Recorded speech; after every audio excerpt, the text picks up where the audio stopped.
Hey, it's Jay with 1791 Actual. We're doing a reloading of some 410 full brass shot shells today. Uh, these these are Magtech. I've already deprimed, cleaned, and reprimed them. I know it doesn't look like it's cleaned, but it has been. I use Pyrodex, which is a black powder substitute equivalent of 2F black powder, but Pyrodex is extremely dirty and it severely discolors the brass, which is okay. I'm not worried about nice shiny brass. I'm not looking to impress anybody with the color of my brass. My brass is not all that impressive. Never mind.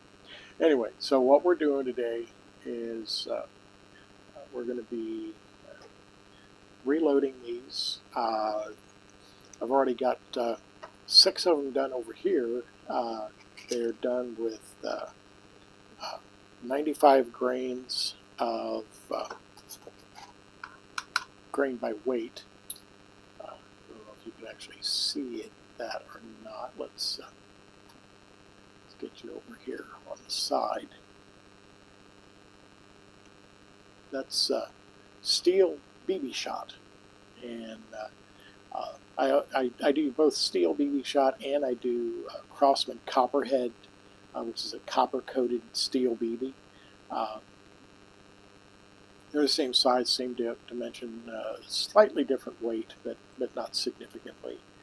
And so there's that. And what I'm doing right now is number 7.5 shot. To show you that. And with the steel BBs, I can get like 16 of them in one of these 410 shells, and which comes out to right at 97 grains. And but on the number 7.5 shot, I can actually get all the way up to right at 145 grains. So it's a fairly significant shot load. And what we do is we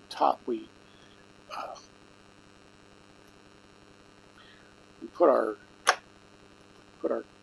shell or hull in this little 3D printed holder. Has a hole in the bottom of it so that I can actually use this out in the field to decap these. Put my decapping pin down in there, tap it, and knock the old primer out. There's a secondary hole in the bottom that will collect the primer. There's only room for one primer at a time in there. So, but then these are absolutely solid PETG, and so flip it over. You put the new primer laid here, set this on top, and I have a 3D printed punch that I use. It goes on. It fits to the inside of the primer pocket, and you just hit that and drives the new primer in. Then flip it back over, drop our shell in this side, and it keeps you from, if you're kind of a putz, it helps keep you from knocking it over. You just saw it doesn't completely stop you from knocking it over, but it does a pretty good job of it. So we've got our scale over here, just checking the weight of the shot as I put it in, just more out of curiosity than anything. I have my my brass Track of the Wolf powder measure set to 60 grains. Black powder and Pyrodex, you don't measure by weight, you measure it by volume. So this is 60 grains by volume. I've also got a brass powder flask that I use for uh, for, for my Pyrodex. This also came from Track of the Wolf. So I'm going to pop this open. I love this one because it's got a funnel on the end of it. And we're just going to pour a little in.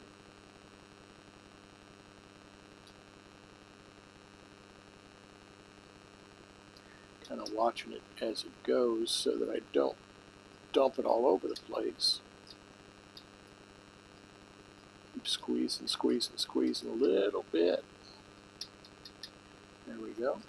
And I always, when I tip this back up, I always open it back up and give it a little shake, make sure that there's no powder, that no powder has decided to stay up here in the top. Close my funnel. Dump my powder. Give it a little shake. Wait for the shake, boy. And then I'm going to grab my tamper. I'm going to put an over powder card on. And this would normally be what's called a nitro card. It's a thicker piece of cardboard, but I've found that these work just dandy. All it is a 7/16 card punched out of, you can use cereal box, Kleenex box. This particular batch is out of a dryer sheet box. Lay that in.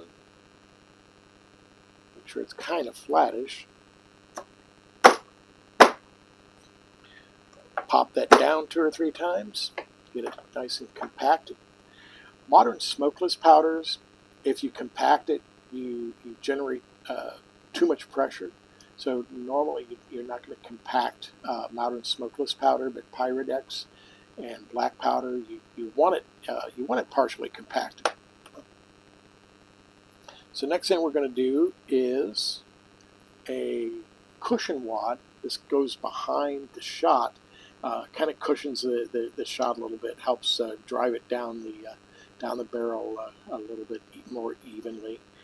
And these, using the same punch as I used for the overshot and over powder card, these are punched out of foam core art board that you get at the dollar store. You start that in, give it a little smack, and then we're going to pour our shot in. I always pour the shot over over my shot box, and it's just about good. Man, we'll probably dump just a few of those back out so that I've got room for my overshot card. And I do weigh it, just out of curiosity. So I ended up, this one, I've got 147.9 grains. Use my funnel, pour them back in, set him back in here, being careful not to dump any out. And I put my overshot card on, give it a little tap. Now, we need to seal that up, because the card could shift around and let those fall out. So a lot of guys use wax. Some use Elmer's glue. Some use Gorilla Glue. Some swear by what's called water glass. It's sodium silicate. And what I'm using, and I've tried all of the others, and where I landed was to use this Sally Hansen Hard as Nails Clear Nail Polish. This is actually a strengthener and like a top coat. I've got 12 gauge shells that have been loaded for a couple of years, stored inverted, in other words, this side down. and they have not dumped the shot out yet. Whereas with the wax and the glues and all of that, I've had them dump after just a couple of days. But the Sally Hansen, it lasts. So there you are. Appreciate you sitting in on this. It was kind of fun, I think, and I appreciate you. If you like it, subscribe, hit that notification bell, share with your friends, and as always, God bless, and see you on the other side.